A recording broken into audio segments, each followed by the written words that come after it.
जय जय रघुवीर समर्थ. श्रीमद दासबोध दशक 16वा. तत्वान्वयाचा समास 7वा. महदभूत निरूपण नाम. श्रीराम समर्थ.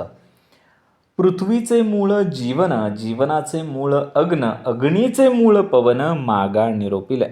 जय सद्गुरू. श्रीमद दासबोधातील दशक 16वा तत्वान्वयाचा आणि त्यामधील समास 7वा आहे.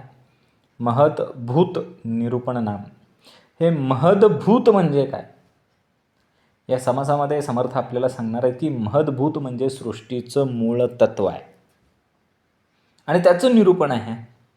आणि ते निरूपण समर्थांनी इथं एवढं स्पष्ट आणि सोप्या भाषेत केलेलं आहे की तुम्ही आम्हाला आज समजणार आहे या समासामध्ये की सृष्टीची निर्मिती कशी झाली, सृष्टी कशावरती आधारलेली आहे, कशावरती उभी आहे आणि सृष्टीला खरा आधार कोणाचा आहे, समर्थ आज सांगणार आहेत.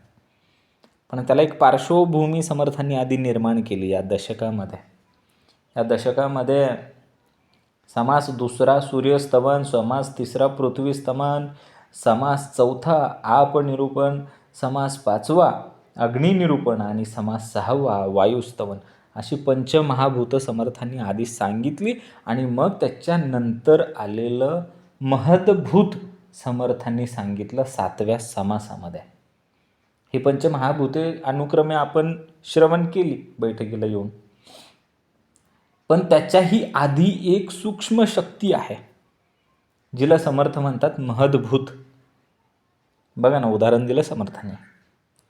एखादं बीज आहे, ते बीजामध्ये संपूर्ण झाड लपलेलं असतं, आपल्याला दिसून येत नाही. आपल्याला ते बीज, वडाचं बी किती लहान असतं, पण त्या लहान बीजामध्ये अखंड मोठं ते वटवृक्ष सामावलेलं असतं ना. तसंच या महदभूतामध्ये संपूर्ण सृष्टी दडलेली असते. हा समास आपल्याला सांगतोय की जे बाहेर दिसतंय ते फक्त एका आणि एकाच तत्वाचा विस्तार आहे. त्याची रूपं अनेक आहेत, अनंत आहेत, पण मूळ एकच आहे. त्यामुळे साधकाने सृष्टीकडे जेव्हा जेव्हा पाहिलं पाहिजे तेव्हा तेव्हा तिच्या मागे, त्या सृष्टीच्या मागे एक मूळ तत्व आहे हे ओळखायला शिकलं पाहिजे. जेव्हा साधकाला सृष्टीकडे पाहिल्यानंतर कळेल की तो देह मी नाही, तर मी त्या मूळ तत्वाचा एक अंश आहे. म्हणून या समासाचं नाव आहे महदभूत निरूपण नाम. कारण इथे सृष्टीच्या महान मुळाचे तत्व काय केले समर्थांनी? साध्या, सोप्या आणि सरळ भाषेत थेट निरूपण दिलेलं आहे. बघा ना कसं आहे. क्रमानं जाऊयात. सगळ्यात पहिल्यांदा समर्थांनी सांगितलं पंचमहाभूतांची साखळी कशी आहे. त्यानंतर सांगितलं अंतरात्म्याचं स्वरूप कसं आहे. त्याच्यानंतर सांगितलं आकाश हे महदभूत आहे, आकाश हे प्रधान आहे असं सांगितलं. त्याच्यानंतर आत्म्याची सर्व व्यापक सत्ता कशी आहे हे समर्थांनी या समासात सांगितलं. त्याच्यानंतर इंद्रियांचे व्यवहार आणि त्या व्यवहाराचं मूळ कोण आहे. पाहणे, ऐकणे, स्पर्श करणे, चेतना घेणे, वास घेणे, बोलणे, चालणे, देवाणघेवाण करणे, भोग करणे, योग करणे, विचार करणे, हे सगळं अंतरात्म्यामुळेच होतं हे समर्थांनी सांगितलं. त्याच्यानंतर सांगितलं की ज्ञान आहे, कला आहे, व्यवहार आहे, 14 विद्या, 64 कला, हे सगळं आत्म्यामुळेच आहे. त्याच्यानंतर समर्थ सांगतात की नाटक आहे, बहुरूपी आहे, सृष्टी आहे. आणि हा आत्मा यामध्ये कधी कधी बहुरूपी होतो, कधी बहुप्रतापी होतो, कधी पराक्रमी होतो, तर कधी काय होतो, लंडी होतो, म्हणजे भित्रासुद्धा असल्याचं सोंग तो घेतो असं समर्थांनी सांगितलं. त्याच्यानंतर स्त्री पुरुष भेद याचं सूक्ष्म विवेचन याच समासामध्ये आहे. प्रकृती पुरुष यामधला न्यायनिवाडा कसा आहे इथंच सांगितलं. शिवाय पिंड आणि ब्रह्मांड यांचं ऐक्यसुद्धा समर्थांनी इथंच सांगितलं. पिंडावरून ब्रह्मांड पाहावे हा महत्त्वाचा उपदेश समर्थांनी जर कुठे गेला असेल तर या समासामध्ये केला. हा समास सांगतो की सृष्टीचे मूळ हे भौतिक नाही, अजिबात नाही, तर ते चैतन्यमय आहे. कसं आहे, सृष्टीचं मूळ भौतिक नसून चैतन्यमय आहे आणि आत्मा या सर्व व्यवहारांचा कर्ता आहे. हे जे द्वैत आहे ना, हे अनुभवजन्य आहे. हे द्वैत जे आहे ते अनुभवजन्य आहे, ते तत्वता सत्य नाही, बिलकुल नाही. ते त्यासाठी विवेक पाहिजे. आणि जेव्हा विवेकाने त्याच्याकडे पाहिलं जातं तेव्हा तिथे एकात्मता प्रकट होते आणि द्वैत निघून जातं. महद्भूत निरूपण म्हणजे समर्थ आम्हाला आता स्थूलाकडून सूक्ष्माकडे आणि सूक्ष्माकडून परब्रह्माकडे नेणार आहेत अद्वैताच्या मार्गाने. बघा आता पहिली ओवी करूया उत्तमाचं श्रवण. समर्थ आज्ञेनी. पृथ्वीचे मूळ जीवन, जीवनाचे मूळ अग्न, अग्नीचे मूळ पवन, मागा निरोपिले. पृथ्वीचं मूळ जीवन आहे. जीवन म्हणजे पाणी. पाण्याचं मूळ अग्न आहे, अग्नी. अग्नीचे मूळ वायू आहे. आणि या सर्वाचं निरूपण याच्या आधी केलंय मागा निरोपिले, मागे निरूपण केलेलं आहे. तुम्ही आम्ही म्हणतो हा देह माझा आहे, माझं शरीर आहे. पण प्रत्यक्षात शरीरामध्ये काय आहे? शरीर टिकलं आहे तुमचं आमचं. एवढं मोठं कोविड आला, तर कोविडमधून तुम्ही आम्ही पुण्याच्या जोरावरती तरलो. सद्गुरूंनी आम्हाला त्या ठिकाणी वाचवलेलं आहे. समर्थांनी आम्हाला आज 6-7 वर्ष झाली तर कोविडला, तरी आज आपण शरीर आपलं टिकलं आहे कारण त्याच्यामध्ये प्राण आहे. प्राण टिकला आहे कारण त्याच्यामध्ये अग्नी आहे. तो अग्नीही टिकला आहे कारण त्याच्यामध्ये श्वास आहे. आणि तो श्वासही टिकला आहे कारण त्याच्यामध्ये आत्मतत्व आहे. एवढं सगळी साखळी समर्थांनी तुमची आमची कधी ढळू दिली नाही, म्हणून तुमचा आमचा देह टिकला आहे, तरला आहे हो. आध्यात्मिक अर्थाने जर पाहिलं तर ही ओवी कशी सांगते बघा. बाहेर दिसणारी स्थूल गोष्ट म्हणजे पृथ्वी ही सूक्ष्म शक्तीवरती अवलंबून आहे, म्हणजे जीवनावरती अवलंबून आहे. जीवन अधिक सूक्ष्म स्तरावरती गेलं, अग्नीने तेजाने चालू लागलं आणि हे तेजसुद्धा अजून सूक्ष्म अशा प्राणशक्तीवरती चालू आहे, पवनावरती चालू आहे. आणि हा पवनसुद्धा या पवनाच्या पलीकडे समर्थ आपल्याला घेऊन जातात. तिथे एक चैतन्य आहे आणि त्या आत्मतत्वाकडे समर्थ आम्हाला घेऊन जातात. अशी ही ओवी आहे. पहिलीच ओवी खूप गहन. आजचा समासच मुळात गहन आणि गूढ आहे. उत्तमाचं श्रवण करायचं. बघा समर्थांनी कुठून कुठंपर्यंत आणलं आपल्याला. बघा पहिली ओवी, पृथ्वीचे मूळ जीवन, जीवनाचे मूळ अग्न, अग्नीचे मूळ पवन, मागा निरूपिले. पवनापर्यंत आणलं म्हणजे वायुस्तवन मागचा समास. बघा आता ऐका पवनाचे मूळ, तो हा अंतरात्माची केवळ अत्यंतची चंचळ सकळामध्ये. मग समर्थ काय म्हणतात, मागा आता वायुस्तवनपर्यंत आलात. आता या वायूचं मूळ काय आहे? अंतरात्मा. हे सांगितलंच होतं वायुस्तवनाच्या शेवटच्या ओवीमध्ये. मग आता वायूचे मूळ जे अंतरात्मा आहे त्याचं निरूपण श्रवण करूया. हा अंतरात्मा काय आहे? वायूचं मूळ आहे. तो सर्वांमध्ये व्याप्त आहे आणि तो आत्यंतिक चंचळ आहे. आम्हाला काय वाटतं? मी श्वास घेतला, दीर्घ श्वास घेतला, उच्छ्वास केला, ठीक आहे. पण खरं पाहिलं तर ती तुमच्या आमच्या अंतरी असलेल्या आत्मशक्तीनेच पवनाच्या रूपेने श्वास घेतला होता. आपण फक्त माध्यम आहे. हा देह केवळ माध्यम आहे, शरीर केवळ माध्यम आहे. पवन ही आत्म्याची बाह्य हालचाल आहे. बघा एक उदाहरण, झाड आहे. झाड मग जरा वारं सोडलं की झाडाची पानं हलतात, फांद्याही हलतात, झाड अख्खं हलतं की हो. पण आपल्याला तो हलवणारा कधी दिसत नाही का? दिसतो, पण परिणाम मात्र दिसला. झाड हललं, मॅत घाबरायचं काय? काय घाबरायचं कारण आहे? काही नाही.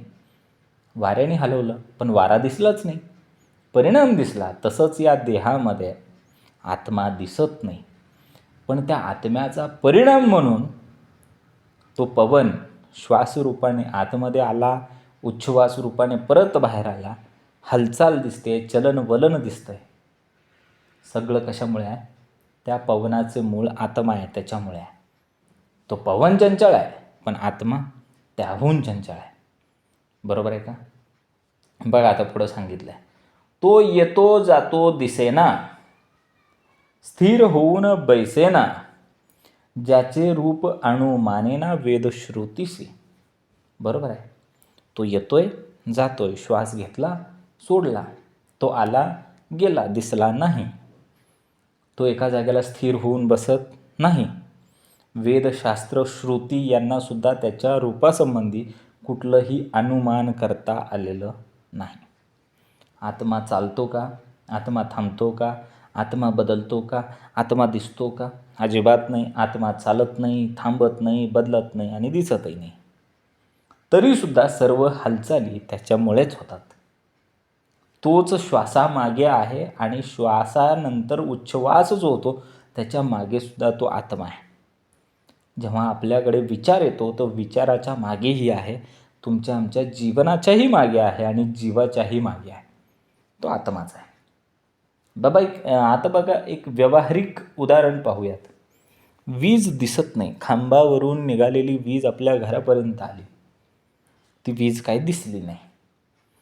पण घरामध्ये बल्ब पेटला, दिवा पेटला, पंखा फिरायला लागला, यंत्र चालायला लागली, घरातल्या सगळ्या वस्तू चालू लागल्या आणि ती वीज खंडित झाली. तो खांब कोसळला, पडला. काय झालं? घरातला दिवा पेटत नाही, पंखा फिरत नाही, यंत्र चालत नाही. तसाच तो आत्मा दिसत नाही. पण त्या न दिसणाऱ्या आत्म्यामुळे हे देह चालतो, श्वास चालतो, मन विचार करते, बुद्धी तर्क करते. दिवा म्हणजे वीज आहे का? नाही. पंखा म्हणजे वीज आहे का? नाही.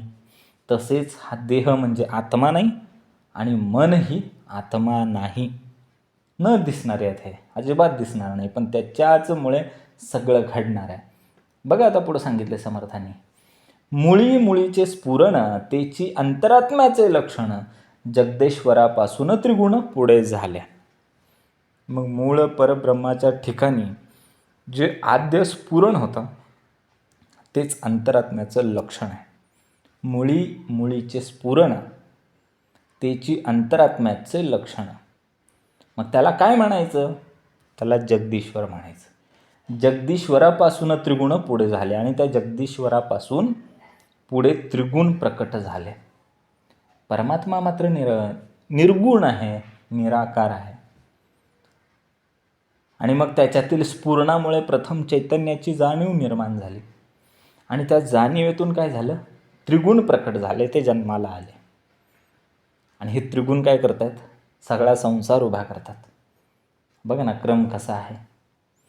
आधी आत्मा आला, त्या आत्म्याला स्फुरण झालं, त्या स्फुरणातून त्रिगुण आले आणि त्रिगुणातून सृष्टी आली. एक साधं उदाहरण पाहूयात.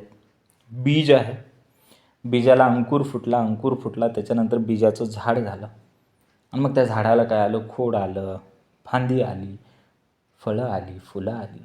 हा क्रम आहे. तसं तुमच्या आमच्या अंतरी मनामध्ये एखादा विचार येतो, पण तो विचार येण्याच्या आधी एक सूक्ष्म जाणीव उत्पन्न होते. काहीतरी उदयाला येणार आहे आणि ती जाणीव म्हणजे समर्थाने त्याला स्फुरण असं म्हटलेलं आहे. बघा ना विचार येतो, त्या विचाराला स्फुरण आहे. मग सात्विक विचार येतो, स्फुरण असतं त्याला शुद्धतेचं, शांततेचं, तो सात्विक विचार. मग राजसिक विचार येतो, त्याला स्फुरण कोणाचं असतं? कृतीचं असतं, इच्छाशक्तीचं असतं. मग तामसिक विचार येतो, तिथं स्फुरण असतं आळसाचं, गोंधळाचं आणि अज्ञानाचं. ते जे विचार येतात ना, त्याच्या आधी जी जागृती येते, त्याच्या आधी जी जाणीव येते, ती आत्म्याची छाया आहे. मग ही त्रिगुण आली. आता बघा पुढं काय येतं आहे. त्रिगुणापासून झाली भूते, पावली पष्ट दशेते, त्या भूतांचे स्वरूप ते विवेके ओळखावे. मग ह्या त्रिगुणापासूनच पुढे काय झाले? पंचमहाभूते स्पष्ट दशेला आली. विवेकाने मात्र ह्या पंचमहाभूतांचं स्वरूप जाणून घ्यावं लागतं. सृष्टीला केवळ भौतिक वस्तू म्हणून अजिबात पाहू नये. हे शरीर, ही माती, हे पाणी, हा अग्नी इतक्यावरती थांबूच नये. विवेकाने पाहिलं तर कळणार आहे की या भूतांमागे त्रिगुण आहेत. या त्रिगुणांच्या मागे स्फुरण आहे आणि या स्फुरणामागे आत्मा आहे बरं का. ह्यासाठी विवेक पाहिजे. फक्त भौतिक नाही, आपण स्थूलाकडे पाहतो, समर्थ आपल्याला सूक्ष्मकडे घेऊन चालले. बघा ना, एखादा व्यक्ती रागावतो, प्रचंड राग राग राग करतो, पण त्याचे जे शब्द त्या रागाच्या भावनेतून बाहेर पडतात, तो जो उद्वेग असतो, तो खरं तर कुणाचा परिणाम आहे? त्रिगुणांचा परिणाम आहे. एखादा व्यक्ती ज्ञानी असतो, प्रेमळ असतो, शांत असतो, त्याच्या मागे परिणाम कोणाचा आहे? सत्वगुणाचा आहे. बरोबर आहे का? आणि समर्थ आपल्याला काय करतात? ह्या त्रिगुणांच्याही पलीकडे जायला सांगतात. त्रिगुणांच्या पलीकडे जा, ह्या पंचमहाभूतांच्या पलीकडे जा, आणि मग समजेल, विवेकाने पाहिल्यानंतर समजेल की या भूतांमागे त्रिगुण आहेत, या त्रिगुणांच्या मागे स्फुरण आहे, आणि या स्फुरणामागे अंतरीचा अंतरात्मा आहे. बघा आता समर्थांनी आपल्याला कुठंपर्यंत आणलं आहे? त्रिगुण झाले, पंचमहाभूतं झाली. आता बघा, त्यामध्ये मुख्य आकाश, चौभूतामध्ये विशेष, त्याचा प्रकाशे प्रकाश सकळ काही. मग या पंचमहाभूतामध्ये, ह्या पाचांमध्ये एक जण विशेष आहे, एक जण मुख्य आहे. त्या मुख्याच्या भूमिकेत येतो आकाश. ठीक आहे, त्यामध्ये मुख्य आकाश. पंचमहाभूतामध्ये मुख्य आकाश म्हणल्यानंतर तो चौघांपेक्षा वेगळा झाला. तो इतर 4 महाभूतांपेक्षा विशेष महत्त्वपूर्ण आहे. कारण त्याच्यामुळेच काय होतं? त्याच्या प्रकाशे प्रकाश सकळ काही, त्याच्यामुळे सर्व काही प्रकाशित होतं. आकाश हे असं पंचमहाभूत आहे की ते पंचमहाभूतांचं अधिष्ठान आहे. तसे आत्मा संपूर्ण सृष्टीचं अधिष्ठानच आहे. आकाश स्वतः न बोलता, न हलता, न चमकता, काहीच नाही करत, तरीही त्याच्यामुळे सर्व काही शक्य होतं. तसाच तो आत्मा आहे. तो बोलत नाही, हलत नाही, चालत नाही, चमकत नाही, काहीच नाही करत. तो स्वतः करताही नाही, पण त्याच्यामुळेच सर्व क्रिया घडतात. बरोबर आहे का? मग याच्यामध्ये आपल्याला समर्थ काय सांगतायत? या ओवीचा गाभा काय आहे बघा, की पंचमहाभूतांमध्ये समर्थांनी आकाशाला विशेष म्हटलं आहे, आकाशाला प्रधान म्हटलेलं आहे. कारण हे आहे की तो सर्वांना धारण करतो. आणि त्या आकाशामागे जो आत्मा आहे, त्या आत्म्यामुळेच काय होतं? सर्व सृष्टीला प्रकाश मिळतो, जाणीव मिळते, आणि अस्तित्वसुद्धा मिळतं. बरोबर आहे का? बघा आता पुढं काय सांगितलं समर्थांनी? एक विष्णू महद्भूत ऐसा भूतांचा संकेत, परंतु याची प्रचित पाहिली पाहिजे. मग समर्थ म्हणतात की एक विष्णू महद्भूत. मग महद्भूत म्हणजे काय? महान, व्यापक आणि सर्व भूतांना आधार देणारं मूळ तत्व म्हणजे महद्भूत. त्यांनी विष्णूला म्हटलं आहे, एक विष्णू महद्भूत असं म्हटलं आहे. पण त्याची प्रचिती कशी घेतली पाहिजे? विवेकाने, विवेकाने घेतली पाहिजे. विष्णू सर्वत्र आहे की नाही? एक विष्णू महद्भूत ऐसा भूतांचा संकेत, परंतु याची प्रचित पाहिली पाहिजे. मग तो जो विष्णू आहे तो सर्वत्र आहे, महद्भूत आहे ना. तो कसा आहे? महद्भूत म्हणजे अगदी सर्वांना प्रधान असा आहे तो. बरोबर आहे का? आता त्याच्याकडे कसं पाहिलं पाहिजे? तो महान आहे, व्यापक आहे, सर्वांना आधार देणारा आहे, तो सर्वत्र आहे, असं म्हणणं खूप सोपं आहे. पण जेव्हा आपल्याला राग येतो, द्वेष येतो, मत्सर येतो किंवा भीती येते, तेव्हा आपण समोरच्यामध्ये ही विष्णू आहे अशी जाणीव ठेवतो का? नाही ना. आणि जेव्हा आपण ही जाणीव ठेवतो की मला राग आला, द्वेष आला, मत्सर आला, आणि तरी मी काहीतरी पुढच्याला बडबड करणार असेल तर त्याच्यामध्ये सुद्धा विष्णू आहे, तेव्हा ती खरी प्रचिती आली म्हणायला पाहिजे. आपण म्हणतो ना सर्वांमध्ये देव आहे, पण कोणी आपल्याला दुखावलं तर आपण त्याच्यावरती डूब धरतो, आपण त्याच्यावरती राग धरतो. तेव्हा आपण त्या विष्णूला विसरतो, त्याच्या अंतरी असलेल्या देवाला विसरतो, आणि आपल्याला फक्त तो मनुष्यच दिसतो. ज्या दिवशी रागाच्या क्षणी, मत्सराच्या क्षणी, भीतीच्या क्षणी आपल्याला त्याच्यामध्ये ही विष्णू दिसेल आणि त्या विष्णूचं अखंड नामस्मरण आपल्याकडे असेल, तेव्हाच तो क्षण प्रचितीचा असेल. बरोबर आहे का? आणि ह्याच्यासाठी पाहिजे तो विवेक.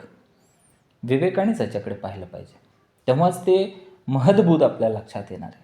बघा आता पुढं सांगितलं आहे, विस्तारे बोलले भूते, त्या भूतांमध्ये सर्व व्यापकते, विवरण पाहता येते प्रत्ययासी. मग सर्व भूतांचे विस्ताराने वर्णन केलं की नाही? समर्थांनी ह्याच्या आधी दिलेले जे समास आहेत ते बघा. त्याच्यामध्ये सर्व भूतांचे विस्तार व्यवस्थित सांगितलेले आहेत, वर्णन केलेले आहे. त्या भूतांमध्ये सर्वात व्यापक आहे याचा प्रत्यय आपण विवरणाने घेतला पाहिजे. एकच जे तत्व आहे तेच सर्व भूतांमध्ये आहे. समर्थ कसं सांगतात बघा, भूते अनेक आहेत असं आपल्याला वाटतं, पण त्यांच्यामध्ये भरलेलं तत्व मात्र एकच आहे. आपल्याला भेद दिसतो ना, तो भेद रूपामध्ये दिसतो, पण खरं तर तो अभेद आहे. त्याचं स्वरूप अभेद आहे. बघा कसं समर्थांनी सांगितलं, मातीची भांडी अनेक आहेत, मातीचा माठ आहे, मातीची कुंडी आहे की नाही. आपण त्याला रूपं वेगवेगळी आहेत म्हणून नावंसुद्धा वेगवेगळी ठेवली. ज्याच्यामध्ये पाणी भरायचं तो मातीचा माठ, ज्याच्यामध्ये झाड लावायचे तो मातीची कुंडी, असे आपण त्याची नावं त्याच्या रूपानुसार त्याच्या उपयोगानुसार वेगवेगळी ठेवली, पण त्याच्यामध्ये असलेली माती मात्र एकच आहे. तसेच सर्व देह, सर्व प्राणी, सर्व वृक्ष हे सगळे आपल्याला वेगवेगळे दिसतात, पण त्याच्यामध्ये चैतन्य मात्र एकच आहे. ते सर्वव्यापी आहे. हे आपल्याला प्रत्ययाने पाहायला पाहिजे. बघा आता समर्थ सांगतात, आत्म्याच्या चपळपणा पुढे वायो तो किती बापुडे, आत्म्याचे चपळपण रोकडे समजून पहावे. हा अंतरात्मा खूप चपळ आहे हो. तो इतका चपळ आहे की वायूची चंचलता सुद्धा त्याच्या पुढे कमी पडू लागली. आत्म्याच्या चंचलपणाची रोकडी प्रचिती नीट समजून घ्यावी. वायू वेगवान आहे याबद्दल दुमत नाही, शंका नाही, संदेह नाही. मन त्याहून वेगवान आहे याबद्दल तर प्रॉब्लेमच नाही. बैठकीला बसल्यानंतर आपलं मन कुठं असतं? घरी असतं, एस टी स्टँडवर असतं. कुठली एस टी आली, कुठली एस टी गेली, कुठली रेल्वे आली असेल, आता कुठली रेल्वे गेली असेल, है ना. आपलं मन कुठंही जातं. वायूपेक्षा मन वेगवान, पण आत्मा तर त्याहून वेगवान. तो वायूला आणि मनाला सुद्धा मागे टाकतो तो आत्मा. मग मनाला विचार करायला वेळ लागतो, पण आत्म्याला जाणण्यासाठी वेळ लागत नाही. आत्मा सगळ्याच्या पेक्षा सुद्धा चंचल आहे. याची रोकडी प्रचिती तुम्ही आम्ही रोज आपल्या जीवनामध्ये घेत असतो. बघा ना, समर्थांनी उदाहरण दिलं, एखादा आवाज आला तर तो आवाज कसा आला? वायूच्या माध्यमातून त्या ध्वनिलहरी कानापर्यंत आल्या. कानाने तो आवाज पकडला. अरे हा आवाज ट्रेनचा आहे, हा आवाज बसचा आहे, बरोबर आहे का. मनाने अर्थ लावला, आता बहुतेक ट्रेन निघाली वाटतं, नाही आली असेल, आहे की नाही. पण मला आवाज ऐकू आला ही जाणीव किती क्षणात होते. ती जाणीव म्हणजे आत्म्याची चपळता. आवाज ऐकू आला, त्याच्यावरती तर्क लावण्याच्या आधीसुद्धा तो आवाज ऐकू आला ही जी जाणीव आहे ती किती क्षणात होते. ती जाणीव म्हणजे आत्म्याची चपळता आहे. त्याचं ते मूर्तिमंत उदाहरण आहे की आत्मा हा वायूपेक्षा वेगवान आहे, वायू मनापेक्षा वेगवान आहे, त्याच्याहीपेक्षा आत्मा वेगवान आहे. आणि तो किती आहे याचं उदाहरण समर्थांनी इथं दिलं. प्रचिती घेतली पाहिजे. बघा, आत्म्या वेगळे मन चालेना, आत्मा दिसेना ना आढळेना, गुप्त रूपे विचारणा ना पाहोन सोडी. मग आत्म्याशिवाय कुठलेही काम होऊ शकत नाही. तो अत्यंत सूक्ष्म असल्याने दिसतही नाही, आढळत नाही, पण तोच गुप्त रूपाने नाना प्रकारे विचार करून निश्चय करतो. आत्मा नसता तर काहीच चाललं नसतं. पण आत्मा स्वतः काही करत नाही, तो करता नाही, तो भोगता नाही. आत्मा आहे फक्त आणि फक्त केवळ आणि केवळ साक्षी, फक्त साक्षी आहे. बघा उदाहरण, आपण स्वप्न पाहतो, स्वप्नामध्ये बरंच काही घडतं. वेगवेगळी लोक असतात, एखादी घटना असते, एखादं ठिकाण असतं. मग भलेही त्याच्यामधून आपल्याला आनंद मिळतो स्वप्नातला, भीती वाटते, स्वप्नातल्या स्वप्नात भीती वाटते. पण जेव्हा आपण जागृत अवस्थेमध्ये येतो, जागे होतो, तेव्हा कळतं हे सगळं मी पाहत होतो, पण त्यामध्ये अजिबात गुंतलो नव्हतो. का गुंतला होता? नव्हता. ते स्वप्नच होतं, ते स्वप्नवतच होतं. तिथं असलेली लोक, तिथं घडलेली घटना, तिथं आलेला आनंद, तिथं वाटलेली भीती, ह्याच्यामध्ये आपण गुंतलो होतो का? नाही. पण जागृत अवस्था आल्यानंतर कळतं की हे सगळं मी पाहत होतो, पण त्यामध्ये गुंतलो नव्हतो. तसाच आत्मा या जगाच्या स्वप्नाला पाहतो, पण त्यामध्ये अजिबात अडकत नाही, गुंतत तर अजिबात नाही. बघा आता पुढं सांगितलं आहे समर्थाने, पिंड ब्रह्मांड व्यापून धरिले, नाना शरीरी विळासले, विवेकी जनास भासले जगदांतरी. मग अंतरात्मा पिंड ब्रह्मांडास आतून बाहेरून व्यापून आहे. नाना शरीरामध्ये तोच विलसत आहे. विवेकी पुरुषांना जगदांतरी याचा प्रत्यय येतो. आत्मा एकच आहे आणि तो सर्व पिंडांमध्ये आहे. तो एवढा व्यापक आहे की तो सर्व पिंडांमध्ये आहे, बाहेरही आहे आणि तरीही शिल्लक राहिला. सर्वांना पुरून उरला आहे तो आत्मा. पिंडांनी ब्रह्मांड व्यापून धरलेला आहे त्यानं. प्रत्येकाच्या शरीरामध्ये, नाना प्रकारच्या शरीरामध्ये तो विलास करतोय. तो सर्वत्र आहे. विविध शरीरांमध्ये तो रमलेला आहे, रममान आहे. आणि विवेकी मनाने पाहिल्यावर त्याचा प्रकाश सर्व जगामध्ये आपल्याला भासतो की नाही? बरोबर. बघा आता पुढे, आत्म्याविन देह चालती, हे तो ना घडे कल्पांती, अष्टदा प्रकृतीच्या व्यक्ती रूपासी आल्या. मग अंतरात्म्याशिवाय देह चालू शकेल असं कल्पांतीतही घडू शकत नाही. अजिबात होऊ शकत नाही. अंतरात्म्याशिवाय देहच चालू शकत नाही. हा चालू शकेल? अजिबात नाही. मग अष्टदा प्रकृतीतील घटक जे पंचमहाभूते आणि त्रिगुण ते आत्म्यामुळं व्यक्त दशेला आले. बरोबर आहे का? अष्टदा प्रकृती म्हणजे कोण? पंचमहाभूते आणि त्रिगुण, ह्यातून काय झाली? अष्टदा प्रकृती झाली. देह, मन, बुद्धी, इंद्रिय हे स्वतः काहीही करू शकत नाहीत. 8 प्रकारच्या भूतांच्या माध्यमातून आत्मा सगळं चालवतो. अष्टदा प्रकृती म्हटलंय समर्थांनी याला. पंचमहाभूत अधिक 3, 5 आणि 3 8, 8 म्हणजे अष्ट, अष्ट म्हणजे अष्टदा प्रकृती. आणि मग हे समजल्याशिवाय आत्म्याचे स्वरूप कल्पनांमध्ये बसवता येत नाही. बघा ना, एखादं यंत्र चालतं. बघा, आपली 4 व्हीलर आहे, त्याला टायर आहे, त्याला मोटर आहे, त्याला गिअर आहे, त्याला आरसा आहे. ही सगळी साखळी आहे ना, ते व्यवस्थित सिस्टमॅटिक चालू असतं. पण त्याला चालवणारं नसेल तर ते चालणार आहे का? नाही आहे. तसंच हे 8 प्रकारच्या घटकांचा संच आहे आणि ह्या 8 प्रकारच्या घटकांचा संच, त्याच्यामध्ये आत्मा आहे आणि त्याच्यामुळं त्यांची हालचाल होते, त्यामुळं ती गाडी चालती आहे, त्याच्यामुळं गिअर पडतो आहे, त्याच्यामुळे मोटर फिरते आहे, पिस्टन फिरतं आहे आणि ही सगळी साखळी चालती आहे फक्त आणि फक्त त्या आत्म्यामुळे. हा आत्माच सर्व कार्यांचा आधार आहे आणि 8 प्रकारच्या रूपातून, त्या अष्टदा प्रकृतीतून तो काय होतो? व्यक्त होत असतो. देहाला आणि या जगाला तो चालना देत असतो. आणि कल्पनेच्या पलीकडे जाण्यासाठी अनुभव आवश्यक आहे. आणि मग हे सगळं कल्पनातीत वाटतं आपल्याला. वाटतं की नाही? आत्म्याविन देह चालती, नाही चालू शकत आत्म्याच्या शिवाय. हे तो घडेना कल्पांती, अष्टदा प्रकृतीच्या व्यक्ती रूपासी आल्या. हे 8 प्रकारच्या प्रकृतीतून, अष्टदा प्रकृतीतून हे रूपं आलेली आहेत. पण ह्याला चालवणारा मात्र दिसत नाही. कारण तो चालवणारा असल्याशिवाय घडणार नाही. त्या अष्टदा प्रकृती असली तरी काय होणार आहे? काहीच नाही होणार, चालणारच नाही. समर्थ पुढं सांगतात आपल्याला, मुळापासून शेवटवरी सकळ काही आत्माच करी, आत्म्या पहिलीकडे निर्विकारी परब्रह्म ते. मुळापासून शेवटापर्यंत सर्व काही अंतरात्माच करतो. निर्विकारी परब्रह्म हे आत्म्याच्या पलीकडे आहे. मुळापासून जगाची सृष्टी चालली, सर्व हालचाली आत्म्यामुळे झाल्या आणि आत्मा मात्र स्वतः काय आहे? निर्विकारी आहे आणि तोच परब्रह्म आहे. बघा ना, सर्व सृष्टी आत्म्यापासून उत्पन्न झाली म्हणजे मुळापासून शेवटवरी. सर्व हालचाली आत्म्यामुळेच घडल्या, सकळ काही आत्माच करी.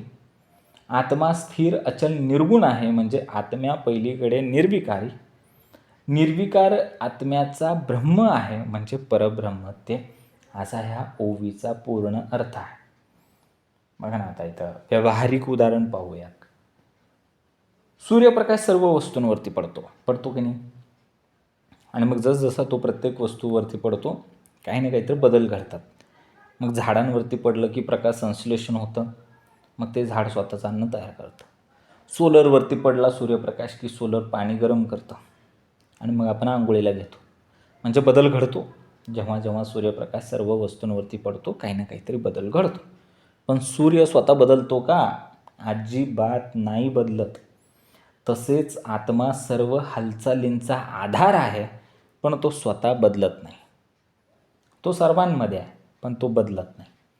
कसलाच बदल त्याच्यामध्ये घडत नाही. आत्मा शरीरी वर्ततो, इंद्रिय ग्राम चेष्टावितो, नाना सुख दुःखे भोगतो देहात्मयोगे. आत्मा हा शरीराच्या ठिकाणी राहतो. पाहिजे ना आत्म्याला? इंजिन पाहिजे, गाडी पाहिजे, आरसा पाहिजे, गिअर पाहिजे, तेव्हा ते चालणार आहे. म्हणून आत्मा हा शरीराच्या ठिकाणी राहतो आणि हा इंद्रिय समूहाला, हाताला, पायाला, डोक्याला, नाकाला, कानाला, जिभेला काय करतो? चेतवत राहतो. तसेच देह आणि अंतरात्मा यांच्या संयोगाने काय होतात? नाना सुख आणि दुःख तो भोगत असतो. आत्मा शरीरात आहे, पण स्वतः शरीर नाही. इंद्रिय आहेत, हा इंद्रियांचा समूह आहे. काय आहे तो? पंचज्ञानेंद्रिय आणि पंचकर्मेंद्रिय ही इंद्रिय माध्यम आहेत. आणि ही सगळी इंद्रिय कुणाच्या निरीक्षणाखाली आहेत? त्या आत्म्याच्या निरीक्षणाखाली आहेत. सुखदुःखांचा अनुभव आत्म्याला होतो, पण आत्मा त्यामध्ये गुंतत नाही. आणि ह्या देहात्म योगातून माणूस आत्म्याच्या कार्याची जाणीव अनुभवत असतो. ठीक आहे. बघा एक उदाहरण. एखादा चित्रपट आहे आणि त्या चित्रपटामध्ये अभिनेता त्याची दिलेली भूमिका साकारत असतो. पण तो अभिनेता म्हणजे स्वतः चित्रपट नाही आहे बरं का, हे आपल्याला कळतं. तो चित्रपटाचा एक भाग आहे. पण त्या अभिनेत्याच्या अभिनयामुळे आमच्या समोर एक कथा प्रकट झालेली आहे. तसंच आत्मा देह आणि इंद्रियाच्या माध्यमातून काय करतो? जगाचा अनुभव घेत असतो, पण स्वतः त्या अनुभवात अडकत नाही. आत्मा शरीर वर्तवतो. शरीराला वर्तन कुणामुळे घडतं? आत्म्यामुळे घडतं. बरोबर आहे का? पहिला शब्द काय आहे? आत्मा शरीरी वर्ततो, इंद्रिय ग्राम चेष्टावितो, नाना सुख दुःखे भोगतो देहात्मयोगे. समर्थ सांगतात की आत्मा शरीराला वर्तन करायला भाग पाडतो, इंद्रियाच्या मार्गाने वेगवेगळे अनुभव घेतो, सुख दुःख भोगतो आणि या देहात्मयोगामुळे तो काय करतो? सगळं काही निरीक्षक म्हणून पाहतो. तो फक्त एक निरीक्षक असतो, साक्षीभावाने पाहतो. आणि या निरीक्षणातून आत्म्याची खरी आपल्याला जाणीव होत असते. तो गुंतत नाही ना. एवढं सगळं चाललंय, तो अजिबात गुंतत नाही. त्याचंच निरीक्षण आहे, त्याचाच साक्षीभाव आहे. आणि या निरीक्षणातून आत्म्याची खरी जाणीव आपल्याला होत असते. बघा आता पुढं. सप्तकंचुक हे ब्रह्मांड, त्यामध्ये सप्तकंचुक पिंड, त्या पिंडामध्ये आत्मा जाड विवेके ओळखा. मग हे ब्रह्मांड कसं आहे? 7 आवरणांनी युक्त आहे आणि त्यातच 7 आवरणांनी युक्त असं पिंड आहे. समर्थांनी आधीच सांगितलं आहे. जे पिंडी आहे ते ब्रह्मांडी. मग जर ब्रह्मांडाला सप्तकंचुक असतील तर पिंडालाही सप्तकंचुक आहेत, 7 आवरणं आहेत. आणि त्या पिंडामध्ये जो श्रेष्ठ असा आत्मा आहे तो विवेकाने जाणून घ्यावा. इथे सप्तकंचुकमध्ये 7 स्तर असतात आणि या 7 आवरणांनी काय झालंय? पिंड आणि ब्रह्मांड दोघंही व्यापलेलं आहे. आणि प्रत्येक स्तरामध्ये साकार रूपे आहेत ते पिंड. त्या सर्व पिंडामध्ये एकच आत्मा व्यापलेला आहे. विवेकाने पाहिल्यास आत्मा आपल्याला खरा ओळखता येतो. विवेकाने पाहायला पाहिजे. समर्थाने सांगितलं ना, त्या पिंडामध्ये आत्मा जाड विवेके ओळखा. बघा ना, एखादा संगणक आहे, कम्प्युटर आहे, मग त्या कम्प्युटरमध्ये, त्या कम्प्युटर प्रणालीमध्ये, संगणक प्रणालीमध्ये काय आहेत? वेगवेगळे आवरणं आहेत, लेयर आहेत म्हणा, स्तर आहेत म्हणा. हार्डवेअर असतं, सॉफ्टवेअर असतं, ॲप्लिकेशन असतं, इंटरफेस असतं, बॅटरी असते. मग प्रत्येक लेअर कसं आहे, स्वतंत्र आहे असं आपल्याला वाटतं बरं का. प्रत्येक लेअर स्वतंत्र आहे असं आपल्याला वाटतं, पण ते सगळे लेअर एकत्र आल्याशिवाय कम्प्युटर काही चालू होत नाही. ऑपरेटिंग सिस्टीम नसली, सॉफ्टवेअर नसलं, ॲप्लिकेशन नसलं, इंटरफेस नसला, बायस नसलं तर ते चालतं? अजिबात चालत नाही.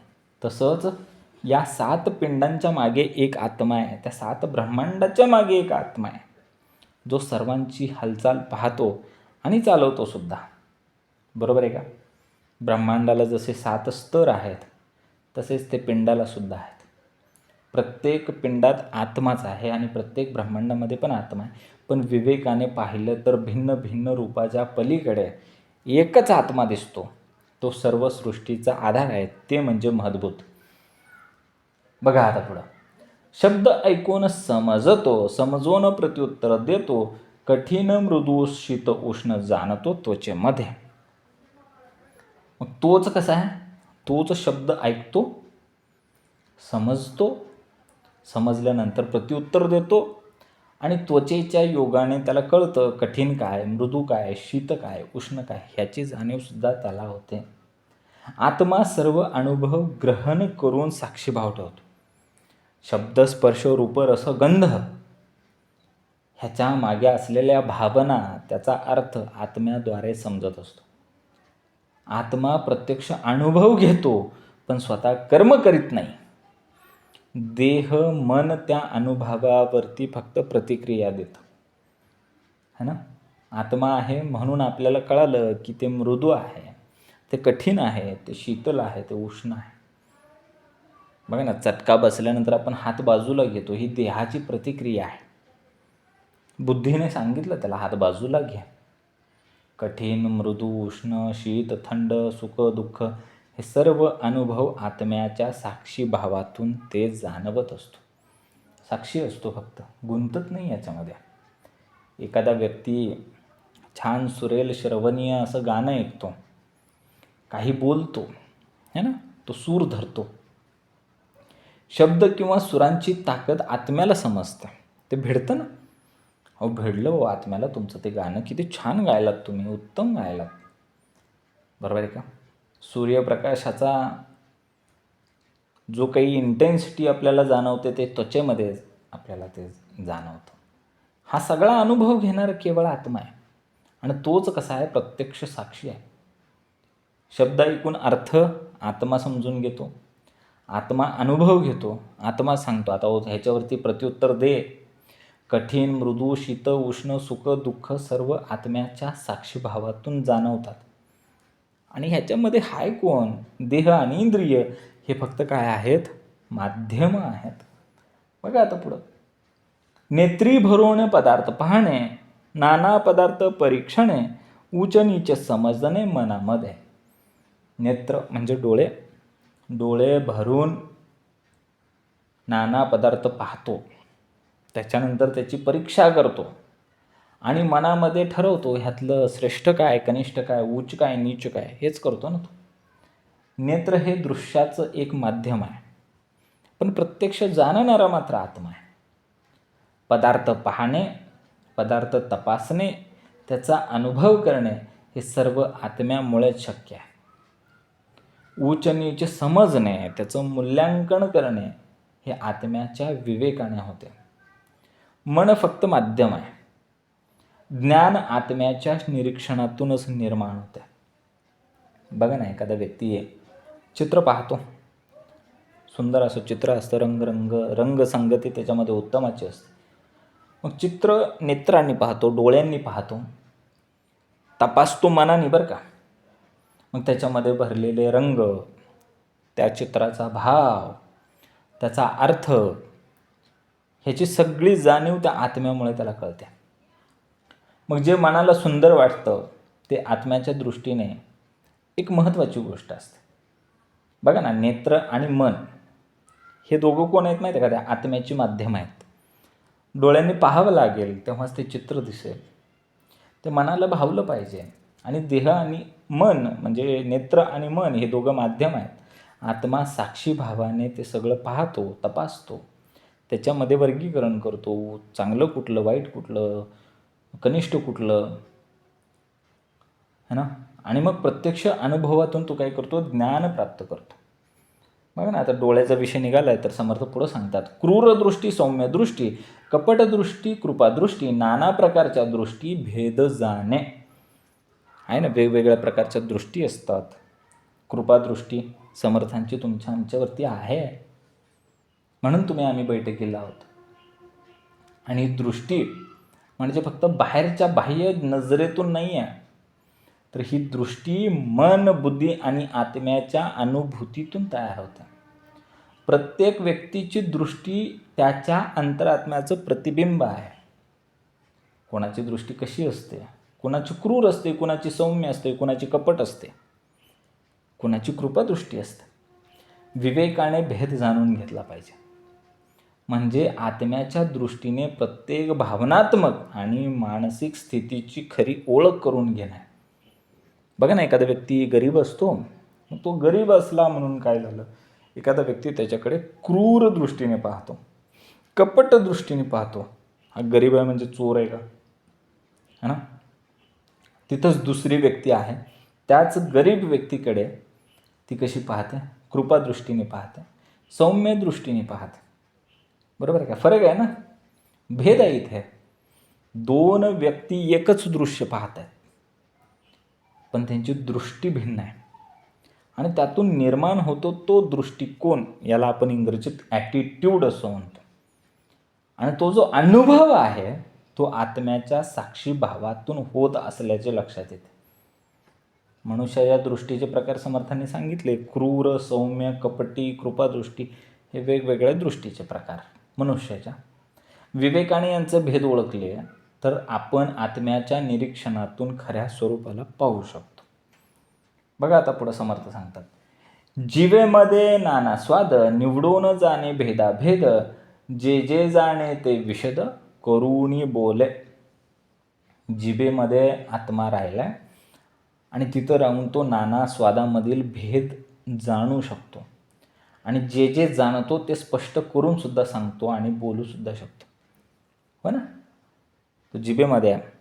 मग मस्त त्याला एखादा छान पदार्थ दिला की तो सांगतो हा चांगला आहे, उत्तमाचा आहे, नाही हा कनिष्ठ आहे, थोडंसं मीठ कमी पडलं आहे, साखर जास्त झाली आहे, है ना, आळणी झालं आहे, हा सांगतो. हा जिभा म्हणजे जीभ आणि इतर इंद्रिय हे फक्त आत्म्याची माध्यम आहेत, पण अंतरी आत्मा जो आहे तो अनुभव घेणार आहे फक्त. प्रत्येक अनुभवाचे भेद जाणणे हे आत्म्याच्या निरीक्षणातून होते. मग कधी कधी आत्मा जरा अधिकचं निरीक्षण करतो. जितके अधिक आत्म्याचे निरीक्षण तितके अधिक अनुभव स्पष्ट आणि सूक्ष्म विशद होत असतात. बरोबर आहे का. आत्मा जितका सजग असेल, जागृत असेल, सांगतो नाही हो जरा मिठामध्ये, ते जेवणामध्ये मीठ जरा जास्तच झालं आहे बरं का. ते जिभेमध्ये आहे ना तो आत्मा सांगणारा, तो आहे ना, बसला ना तिथं भेद करायला, चांगलं कुठलं, वाईट कुठलं, बरं कुठलं, लगेच सांगतो. मग आत्म्याकडे जितकी जास्त कौशल्य असेल ना, तितकं जास्त त्याच्याकडून येणारा अनुभव हा स्पष्ट असतो, सूक्ष्म असतो. सांगतो जरा थोडंसं मीठ टाका, लगेच सगळं बरोबर होतं आहे. एखादा व्यक्ती खातो मिठाई, आवडीने खातो, मग त्या गोड चवीचा अनुभव जिभेने घेतला, त्याच्या जिभेने घेतला, मग लगेच अंतरात्मा अधिकचं निरीक्षण करायला लागतो. आणि मग तो विचार करतो की ही जी मिठाई ह्याने खाल्ल्यानंतर माझ्या शरीराचं पोषण होईल का, माझ्या शरीरावरती काही विपरीत परिणाम होतील. लगेच तो अंतरात्मा संकेत द्यायला चालू करतो, नको नको नको, जरा जास्त गोड आहे, हा रसगुल्ला नको बाबा, जास्तीचा गोड आहे, मला काहीतरी होईल भविष्यात. जितके जास्त आत्म्याचं निरीक्षण असेल त्यानुसार तो आत्मा तशी प्रतिक्रिया देतो. ही मिठाई मला आरोग्यदायी नाही आहे, ती हानिकारक आहे. आणि तो कारण असं स्पष्ट करतो की नको रे बाबा, नको. जिभेने अनेक स्वाद अनुभवले, पण त्याच्यामध्ये भेद जाणणारा, त्याच्यामध्ये वर्गीकरण करणारा, आरोग्यदायी हानिकारक ठरवणारा अंतरात्मा आहे. जितका आत्म्याचा अनुभव तितकी ती चव तो विशद करू शकतो सूक्ष्मपणे. आणि आत्म्याच्या मार्गदर्शनाने मन व देह त्याला योग्य तो प्रतिसाद देत असतात. बघा अजून आत्मा काय करतो. उत्तम अन्नाचे परिमळ, नाना सुगंध परिमळ, नाना फळांचे परिमळ घ्राणेंद्रिय जाणे. मग घ्राणेंद्रिय म्हणजे नाक. नाक किती उत्तमच आहे बघा. आता घ्राणेंद्रिय वास घेणे, ह्या घ्राणेंद्रियाच्या योगाने तो उत्तम अन्नाचा सुंदर असा वास घेतो, नाना प्रकारचे सुगंध घेतो, नाना फळांचे फुलांचे तो गंध घेत असतो. सुगंध आणि स्वाद अनुभवणे फक्त इंद्रियांना नाही तर आत्म्याच्या साक्षीभावातून होते. उत्तम काय आहे, शुद्ध काय आहे, पोषक काय आहे, ह्या सगळ्या अनुभवाची आत्म्याला ज्ञान होत असते. विविध सुगंधाचा भेद आत्म्याद्वारे जाणवतो आणि मनाला योग्य ती प्रतिक्रिया मिळते. आपण सांगतो ना की हा वास जो आहे तो मोगऱ्याचा आहे, हा वास जो आहे तो चाफ्याचा आहे, हा रातराणीचा आहे, हा तुळशीचा वास आहे. विविध सुगंध, कितीतरी सुगंध आत्तापर्यंत आम्ही घेतले, पण त्या आत्म्यामुळेच आम्हाला काय कळालं, त्याच्यावरची प्रतिक्रिया काय द्यायची. आपण जेव्हा फळाच्या बागेमध्ये जातो, फुलांच्या बागेमध्ये जातो, तिथे अनेक असे सुगंध सुटलेले असतात, पण आत्मा सांगतो ना की नाही, आता आपण या फळाच्या बागेमध्ये आलो आहे. आत्मा सांगतो की ते पिकलं, हे कच्चं आहे, है ना. पिकल्यानंतर त्या फळाचा रंग असा व्हायला पाहिजे होता, पण तो रंग तसा झालेला नाही आहे.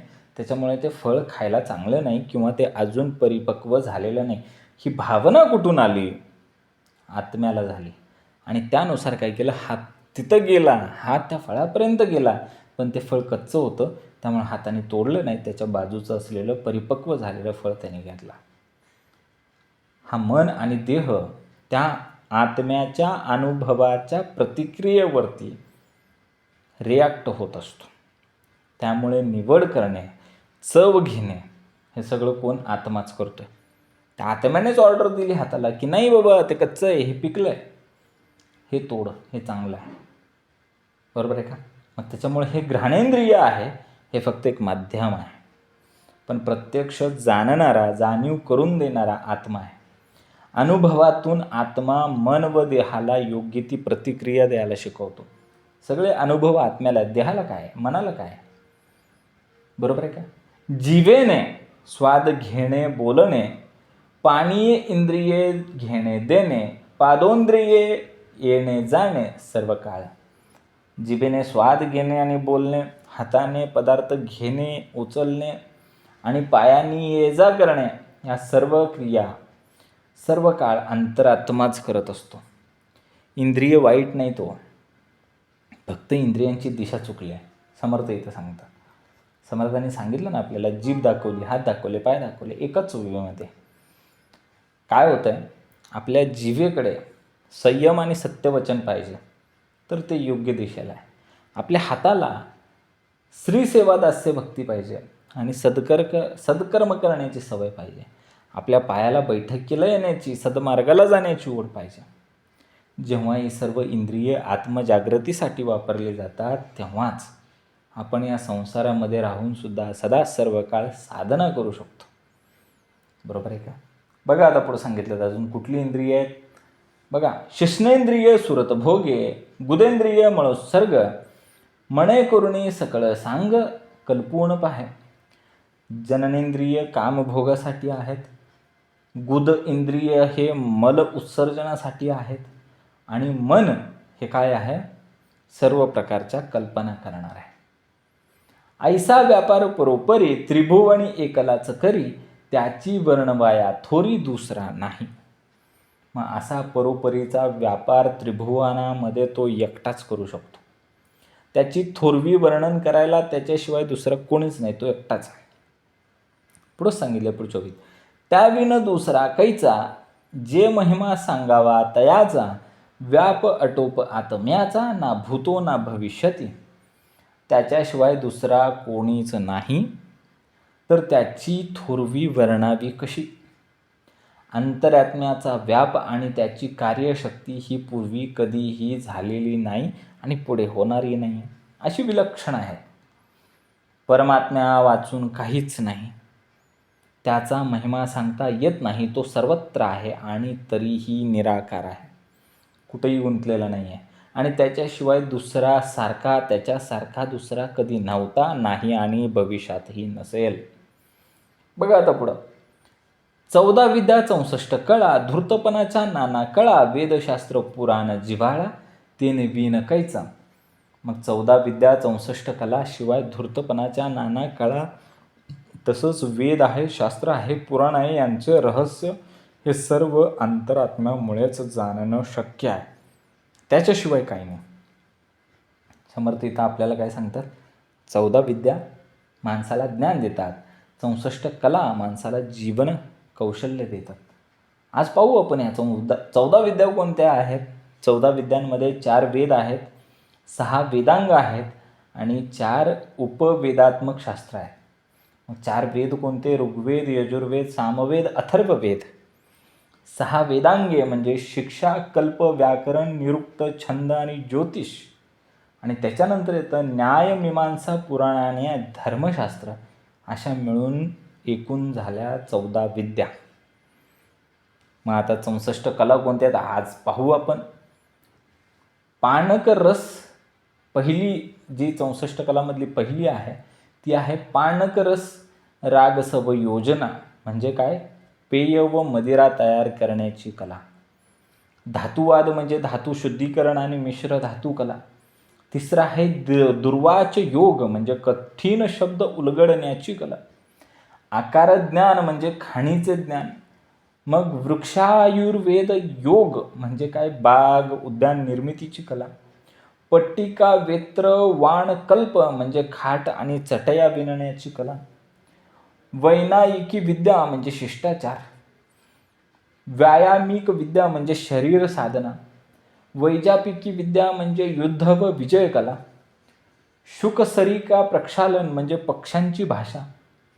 अभिधान कोश छंद ज्ञान म्हणजे शब्दकोश आणि छंद ज्ञान. वास्तुविद्या म्हणजे वास्तू निर्मिती. बाल क्रीडा कर्म म्हणजे बाल मनोरंजन. पाकक्रिया म्हणजे स्वयंपाकशास्त्र. पुस्तक वाचन कला म्हणजे ग्रंथ वाचण्याची कला. आकर्षक क्रीडा म्हणजे आकर्षक व्यक्तींना आकर्षित करण्याची कला. कौचुमार योग म्हणजे सौंदर्य वर्धन. हस्तलाघव म्हणजे हस्तकौशल्य. प्रहेलिका म्हणजे कोडी आणि उखाण्याची कला. प्रतिमाला म्हणजे अंताक्षरीची खेळाची कला. काव्य समस्यापूर्ती म्हणजे अर्धवाक्य पूर्ण करण्याची कला. भाषाज्ञान म्हणजे अनेक भाषा जाणण्याची कला. चित्रयोग म्हणजे चित्रकला. कायाकल्प म्हणजे आरोग्य व तरुणाईची साधना. वस्त्र प्रावरण निवड म्हणजे वस्त्र सौंदर्य. गंधयुक्ती म्हणजे सुगंध निर्मितीची कला. यंत्र मातृगा म्हणजे यंत्र निर्मिती. अत्तर विकल्प म्हणजे अत्तर बनवण्याची कला. संपाट्य म्हणजे ऐकलेले जसेच्या तसे म्हणणे म्हणजे संपाट्य कला. धारण मातृका म्हणजे स्मरणशक्तीची कला. छलिक योग म्हणजे चालाखी करणे. त्याच्यानंतर वस्त्रगोपन म्हणजे शिवणकाम. मणिभूमिका म्हणजे रत्नरचना. त्याच्यानंतर द्यूत क्रीडा म्हणजे जुगार. त्याच्यानंतर निमित्त ज्ञान म्हणजे शकुनशास्त्र. माल्यग्रंथन म्हणजे पुष्पमाला. मणिक राग ज्ञान म्हणजे रत्नपरीक्षा. मेष कुकुट व लावक म्हणजे पशु युद्धकला. त्याच्यानंतर विशेष कच्छेद्य ज्ञान म्हणजे तिलक निर्मिती. क्रिया विकल्प म्हणजे क्रियेचा परिणाम बदलण्याची कला. मानसी काव्य क्रिया म्हणजे तत्काळ काव्य रचना. शीघ्र कवी म्हणतात त्याला. आभूषण म्हणजे कसं? अलंकार धारण करण्याची कला. केश शेखर पीड म्हणजे मुकुट व केश रचना करण्याची कला. नृत्य ज्ञान म्हणजे नृत्यशास्त्र. गीतज्ञान म्हणजे गायनशास्त्र. तुंडल कुसुमावली म्हणजे रांगोळीची कला. केशमार्जन म्हणजे मस्तकाच्या मालिश करण्याची कला. उस्ताद क्रिया म्हणजे अंग मर्दनाची कला. कर्णपत्र भंग म्हणजे कर्णफुलांची कला. नेपथ्य योग म्हणजे केशभूषा वेशभूषेची कला. उदक घात म्हणजे जलक्रीडा. उदक वाद्य म्हणजे जलतरंग वादन. शयन रचना म्हणजे शय्या सजावटीची कला. चित्रकला म्हणजे नक्षीकाम. पुष्पस्तरण म्हणजे फुलांची शय्या.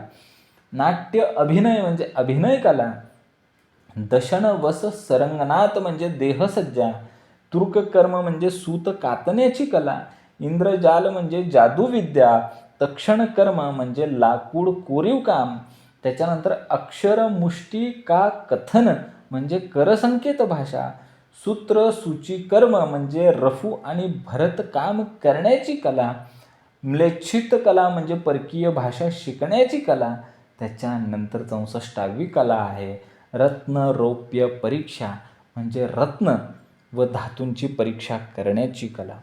समर्थांनी आम्हाला काय सांगितलं? ह्या ज्या 14 विद्या आहेत त्या बौद्धिक आहेत आणि 64 कला आहेत त्या कौशल्यात्मक आहेत. जेव्हा ज्ञानाचा आणि कलेचा संगम होतो तेव्हा मनुष्य जीवन हे पूर्ण होतं, सुसंस्कृत होतं आणि त्याला आत्मोन्नतीकडे जाणारा मार्ग बनवता येतो.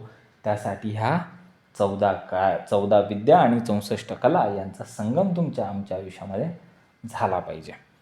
बघा पुढं, इहलोकीचा आचार परलोकीचा सारासार विचार, उभयलोकीचा निर्धार आत्माच करी. इहलोकीचा आचार आणि परलोकाच्या संबंधीचा सारासार विचार याप्रमाणे उभय लोकांमध्ये निर्धार हा अंतरात्माच करत असतो. आचार शुद्ध ठेवला पाहिजे तर विवेक जागा होतो, कारण तुमचे वर्तन आणि तुमचे भविष्य दोन्ही तुमचा आत्माच घडवत असतो.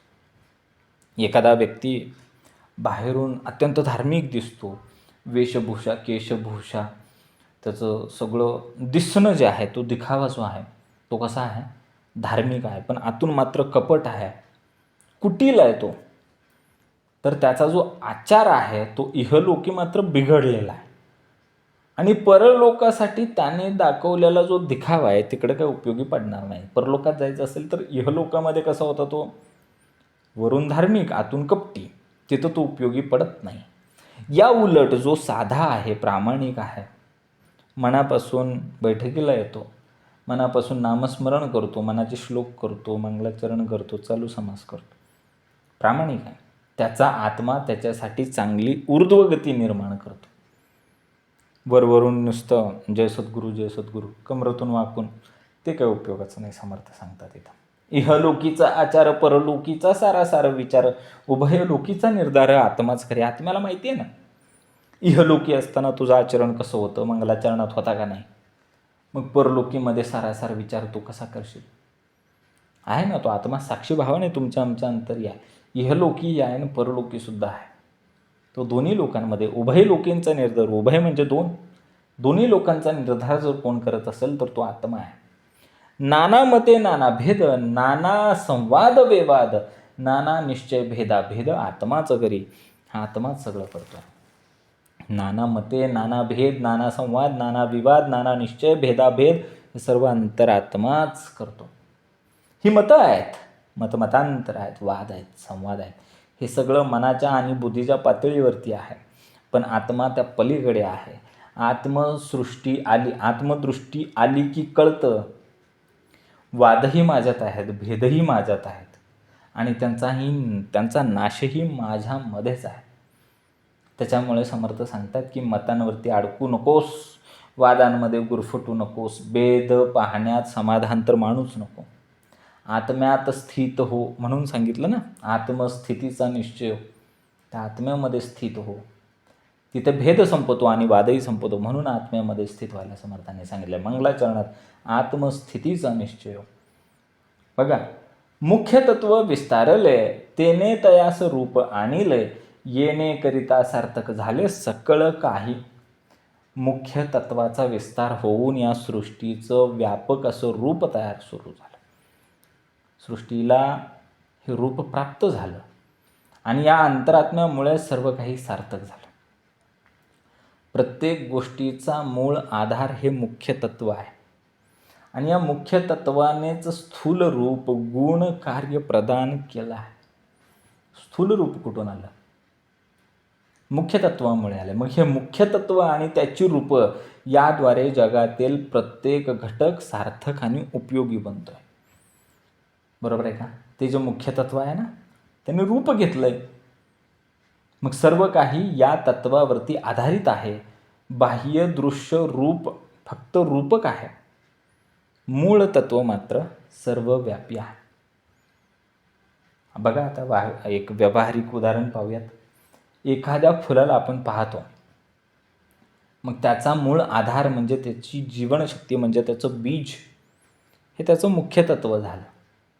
मग त्याचं फूल, त्याचं पान, त्याचा रंग, त्याचा सुवास हे मुख्य तत्वाचे विस्तार आहेत. आणि या विस्तारामुळेच त्या फुलाला आता काय झालं, समर्पक, अर्थपूर्ण, उपयुक्त असं रूप भेटलं. बरोबर आहे का?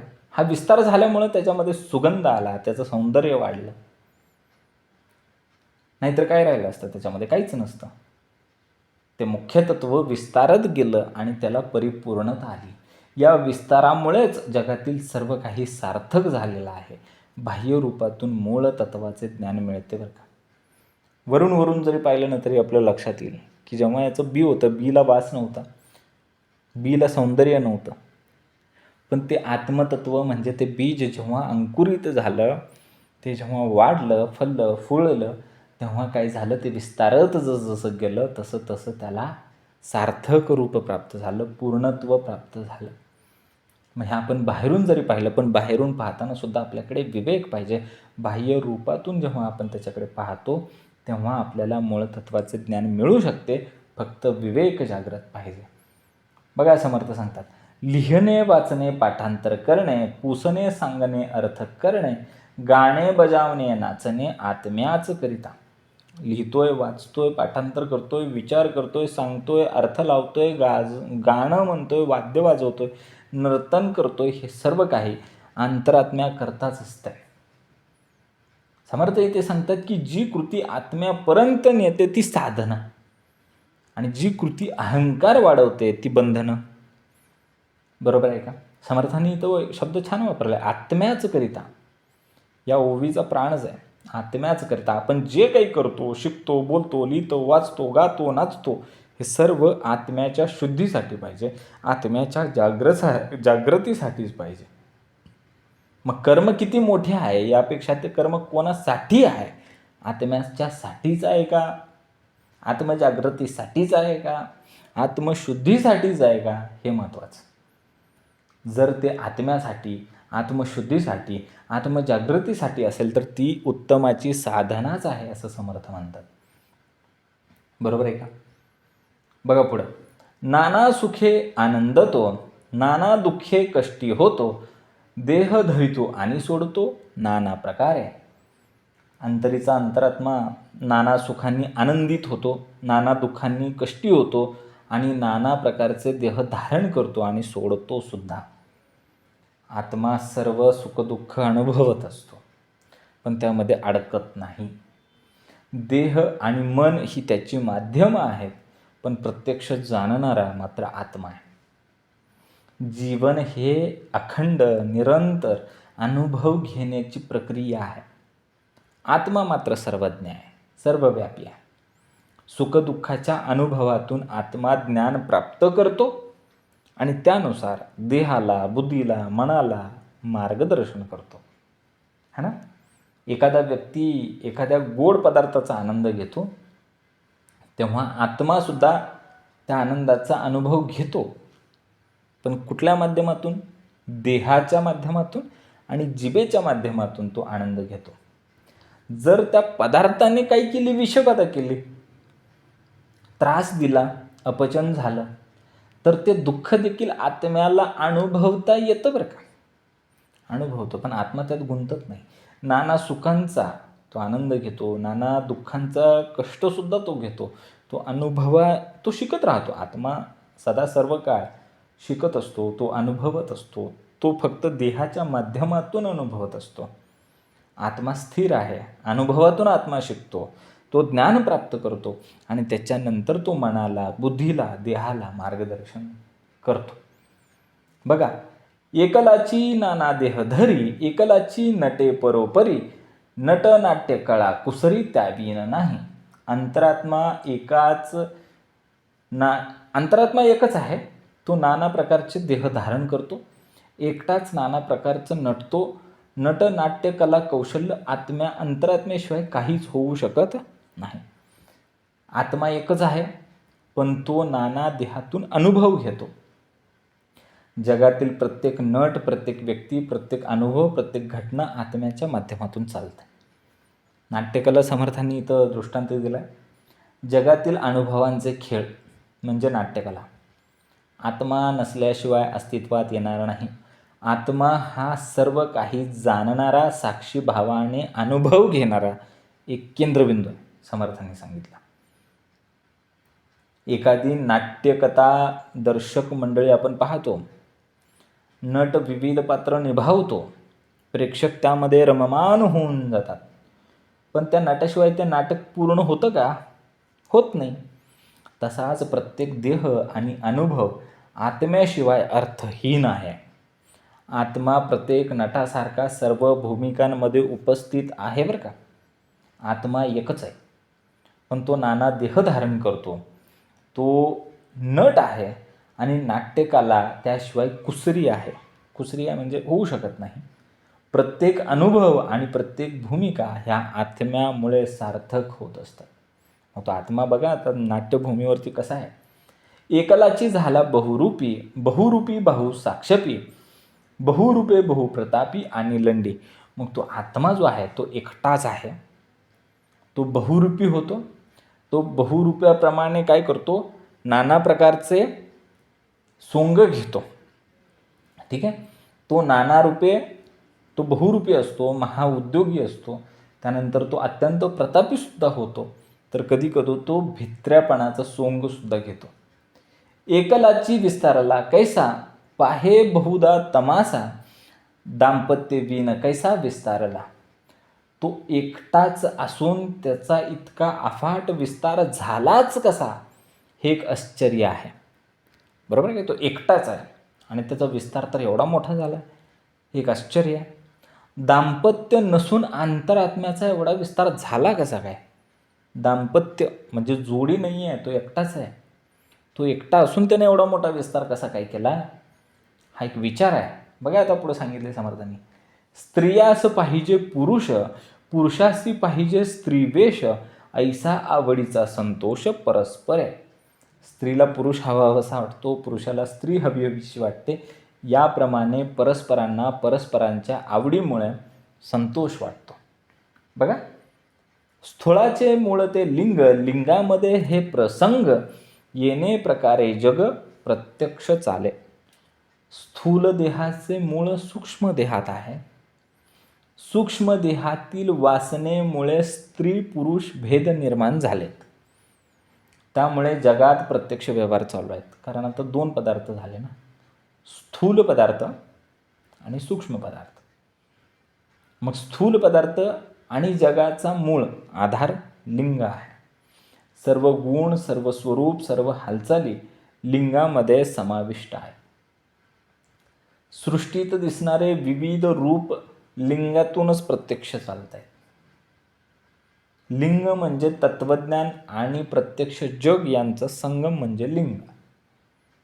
बघा आता समर्थ कसं सांगतात, हे जग आहे. हे कसं आलं. एखाद्या घराचं बांधकाम आपण पाहतो है ना. बांधकाम आपण कसं पाहतो, बघतो की फाउंडेशन किती उंच घेतलं आहे, भिंती कशा आहेत, दरवाजे कशा आहेत, खिडक्या कशा आहेत. मग सगळ्या वस्तू आपल्याला हात लावता येतात, दिसतात. मग त्याच्यावरती एक मजला असतो, मग तिकडे गॅलरी असते, किचन असतो. हे सगळं आपण ते घराचं बांधकाम आपण पाहत असतो. पण ते कुठं आलं, आता स्थूल रूपामध्ये आलं. पण जेव्हा ह्या सगळ्याचा मूळ आराखडा बनवला गेला, जेव्हा तिथे खड्डाही खोदला नव्हता, एक विटही नव्हती, तेव्हा त्याचा जो मूळ आराखडा बनवला होता, त्याचं नीटनेटकं मोजमाप घेतलं होतं. तो जो आर्किटेक्ट होता, त्या आर्किटेक्टच्या कल्पनेतून आलेली ती वास्तू आता स्थूल झाली, आधी सूक्ष्म रूपाने होती. तसंच या स्थूल जगाचा मूळ आधार हे लिंग आहे. त्यातूनच सृष्टीचं बांधकाम चालू झालं आहे. बघा, प्रत्येक स्थूल घटकाचा आधार हे लिंग आहे आणि लिंगामध्ये संपूर्ण सृष्टीचा संपूर्ण प्रसंग व्यापलेला आहे आणि त्याच्यामुळेच प्रत्यक्ष जग चालतं. बघा, पुरुषाचा जीव स्त्रियाच्या जीवी, ऐसी होती उठा ठेवी, परी या सूक्ष्माची गोवी समजली पाहिजे. मग पुरुषाचा जीव स्त्रियाच्या जीवामध्ये असं मुळीच नाही, पण अज्ञानी लोक उगीचच अशी उठाठेव करतात. परंतु सूक्ष्म देहातील हा वासनेचा गुंता, सांगितलं ना, पर्या सूक्ष्माची गोवी, गोवी म्हणजे गुंता, विवेकाने जाणून घेतला पाहिजे. पुरुष आणि स्त्री शरीरामध्ये असलेला जीव म्हणजे आत्मा एकच आहे, तो समान आहे. शरीर बदलले तरी आत्मा मात्र कसा आहे?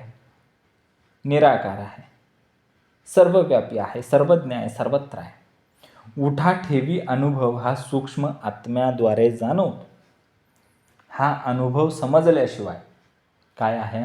खरा आत्म्याचा प्रकाश उमगत नाही. बघा, पुरुष आणि स्त्री शरीर, ही शरीर आहेत दोन वेगवेगळे, ती फक्त माध्यम आहेत. सूक्ष्म आत्मा अनुभव घेणारा आहे, सार्वभौमिक आहे, तो स्थिर आहे.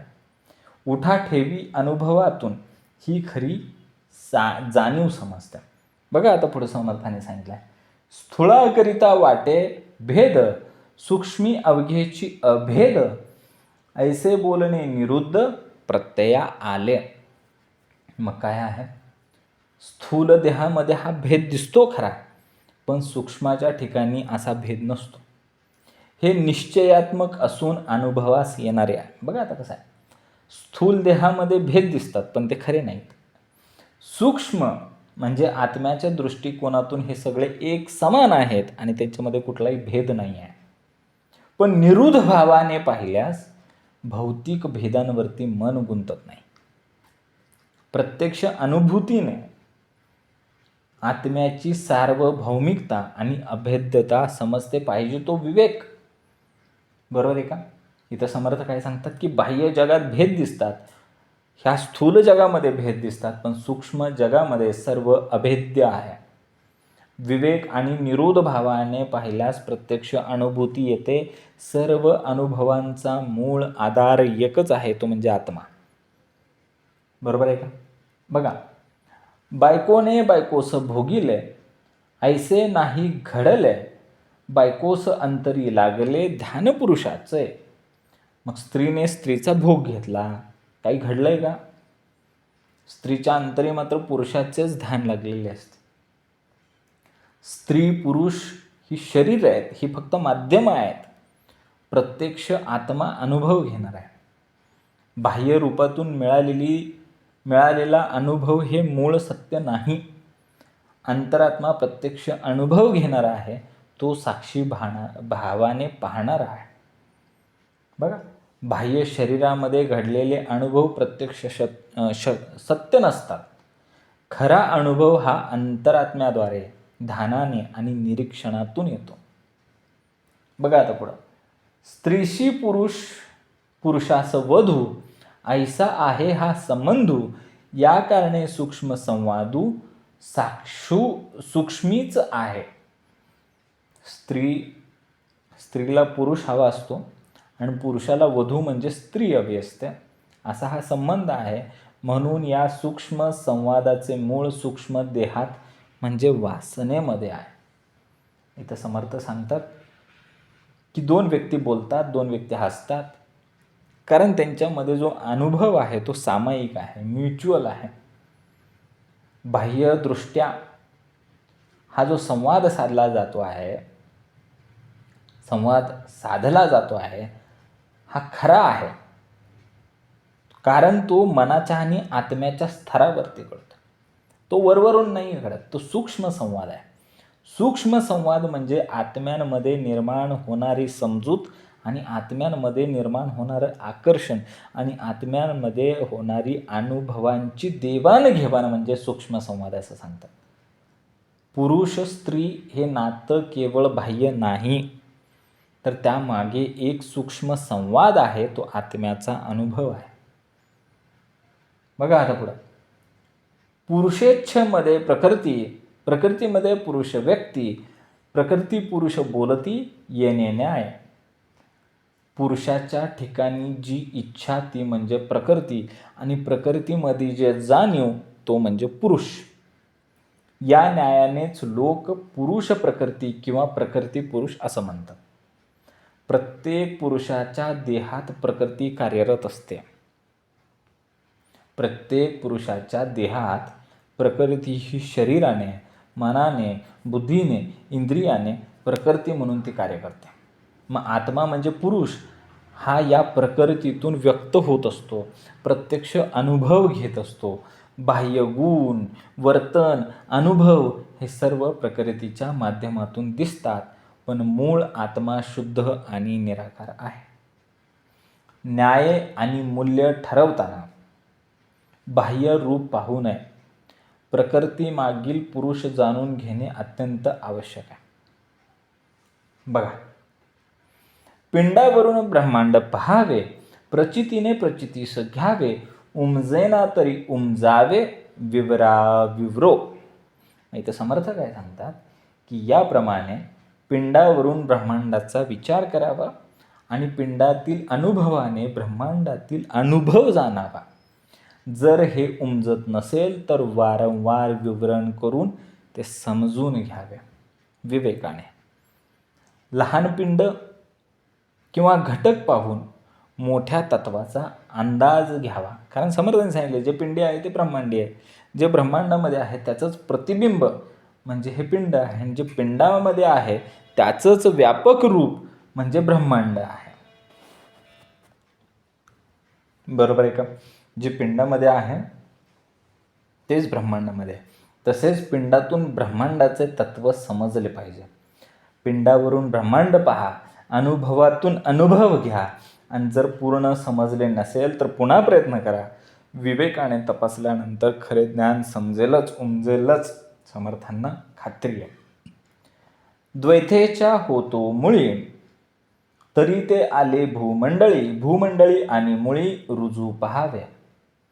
मूळ मायेतच द्वैताची इच्छा झाली, पुढे दृश्य सृष्टीमध्ये आले, आणि दृश्य सृष्टीतील द्वैत आणि मूळ मायेतील द्वैत यांचा मेळ घालून पहावा. प्रत्येक गोष्टीचं मूळ हे द्वैतात्मक स्वरूप आहे. द्वैताचे परिणाम संपूर्ण सृष्टीमध्ये दिसत असतात. मूळ आणि बाह्य जग यांचा संबंध तपासून घेतल्याशिवाय खरे ज्ञान काही मिळत नाही. विवेकाने पाहिल्यास मात्र मूळ द्वैत आणि भूमंडळातील समन्वय आपल्याला समजते. बघा, एखाद्या बागेमध्ये अनेक फुलं आहेत, फळं आहेत, पण प्रत्येक फुलाचा रंग, रूप वेगवेगळं आहे. हेच द्वैत आहे. परंतु सर्व फुलं त्या एकाच मुळातून आलेली आहेत. त्याच्या मागे शक्ती एकच आहे, तो म्हणजे महद्भूत. ते मूळ, ते मुख्य मूळ आणि त्याच्यामध्ये असलेली विविध रूप यांचा भेद समजल्याशिवाय संपूर्ण बागेचं स्वरूप समजत नाही. बरोबर आहे का? मूळ द्वैत आहे, भूमंडळावरती ते प्रकट झालेलं आहे. मूळ आणि बाह्य जग यांचं निरीक्षण करा, त्यातून खरं तत्वज्ञान समजून घ्या. जेथे मोठा झाला साक्षेप, फिटला श्रोत्यांचा आक्षेप, जे प्रकृती पुरुषाचे रूप निवडून गेला. याप्रमाणे प्रकृती पुरुषाचे रूप येथे स्पष्ट करून सांगितलेले आहे. त्यामुळे श्रोत्यांच्या आक्षेपाचे समाधान झाले. हे फारच मोठे कार्य साधलं गेलेलं आहे असं समर्थ म्हणतात. बघा, येथे मोठा झाला साक्षेप, मोठा झाला आहे, हा कार्यभाग खूप मोठा आहे. फिटला श्रोत्यांचा आक्षेप, जे प्रकृती पुरुषाचे रूप, आणि आता इथं प्रकृती आणि पुरुष यांचे रूप जे आहे ते स्पष्ट करून सांगितले, निवडून गेले. इति श्री दासबोधे गुरुशिष्य संवादे महद्भूत निरूपणनाम समास 7वा. जय जय रघुवीरा समर्थ. ओम श्री गुरुदत्तात्रय श्रीपद श्री वल्लभाय नमः. जय सद्गुरु.